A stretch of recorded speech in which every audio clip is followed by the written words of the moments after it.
Assalamualaikum warahmatullahi wabarakatuh. Perkenalkan, nama saya Raja Salsabila Hairuna dari kelas AB1H dari jurusan Administrasi Niaga Program Studi Administrasi Bisnis. Saya akan menjelaskan materi tentang aspek akuntansi pada perusahaan pada mata kuliah pengantar bisnis.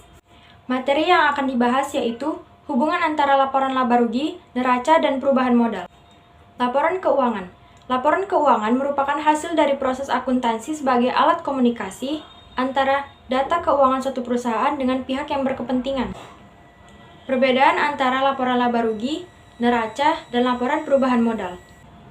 Laporan laba rugi menggambarkan penghasilan atau pendapatan dan beban yang diperoleh suatu perusahaan selama periode tertentu. Laporan perubahan modal menunjukkan sumber dan penggunaan modal dari hasil laporan laba rugi. Dan neraca, yaitu laporan yang menunjukkan jumlah aktiva, utang, dan modal suatu perusahaan. Di sini saya akan membahas lebih tentang neraca. Laporan neraca. Yang pertama, cara menyusunnya, yaitu dengan menentukan tanggal dan periode laporan. Seringkali, tanggal pelaporan menjadi hari terakhir periode laporan. Dan yang kedua yaitu identifikasi aset. Aset terbagi menjadi dua, yaitu aset lancar dan aset tidak lancar. Aset lancar itu ada beberapa jenisnya, yaitu kas dan setara kas, surat berharga jangka pendek, piutang, inventaris, dan lain-lain.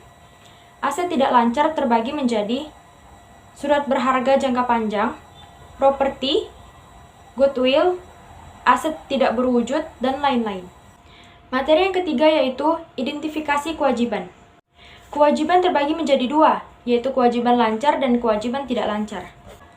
Kewajiban lancar terbagi menjadi beberapa bagian, yaitu akun hutang, biaya masih harus dibayar, pendapatan tangguhan, kertas konversial, dan bagian lancar hutang jangka panjang. Beberapa kewajiban tidak lancar. Yang pertama ada pendapatan ditangguhkan, tidak lancar, kewajiban sewa jangka panjang, hutang jangka panjang, dan lain-lain. Materi yang keempat yaitu menghitung ekuitas pemegang saham. Item baris umum yang ditemukan bagian neraca meliputi saham biasa, saham preferen, saham treasury, pendapatan yang disimpan. Dan yang kelima yaitu menambahkan total liabilitas ke total saham pemegang saham dan bandingkan dengan aset. Untuk memastikan neraca seimbang, gabungkan antara kewajiban dan ekuitas. Lalu apakah hasilnya sama dengan aset? Masih seputar neraca, saya akan membahas tentang bagaimana cara membaca neraca.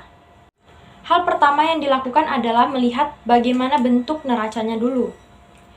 Karena laporan neraca memiliki dua bentuk. Yang pertama, laporan memanjang ke bawah disebut laporan Staffel, dan yang kedua, laporan yang membentuk ke samping disebut laporan Scontro.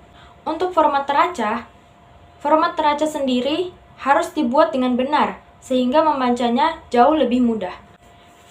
Di sini saya memberikan contoh laporan neraca. Materi selanjutnya yang akan dibahas yaitu tentang laporan laba rugi. Ada beberapa tujuan perusahaan membuat laporan laba rugi. Yang pertama, perhitungan besaran pajak perusahaan. Yang kedua, mengecek serta evaluasi laba di setiap waktu.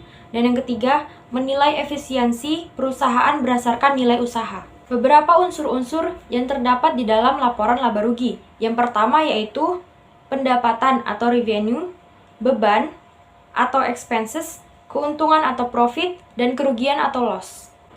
Laba juga memiliki beberapa jenis. Yang pertama yaitu laba kotor, laba operasi, laba sebelum pajak, laba bersih, dan laba operasi berjalan.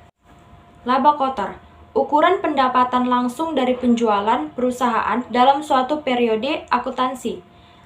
Laba operasi, selisih penjualan, biaya dan beban operasi perusahaan. Laba sebelum pajak, laba sebelum pajak penghasilan berdasarkan SAK atau Standar Akuntansi Keuangan. Laba bersih, penjualan bersih terhadap HPP atau harga pokok penjualan dikurang beban operasional dan pajak penghasilan. Laba operasi berjalan, aktivitas bisnis dalam periode berjalan setelah pajak dan bunga. Sebelum menyusun laporan laba rugi, kita harus menyiapkan beberapa persiapan. Seperti yang pertama, membuat jurnal transaksi. Yang kedua, dicatat ke dalam buku besar. Lalu, laporan disusun setelah neraca saldo dan jurnal penyesuaian. Dan yang keempat, beban diambil dari kolom neraca. Dan yang terakhir, ketika pendapatan lebih besar dari beban, maka dinamakan laba. Dan ketika pendapatan lebih kecil dari beban, itu dinamakan rugi. Di sini saya juga sudah menyiapkan contoh laporan laba rugi. Demikianlah presentasi saya mengenai aspek akuntansi terhadap perusahaan. Bila ada salah kata, saya mohon maaf. Assalamualaikum warahmatullahi wabarakatuh.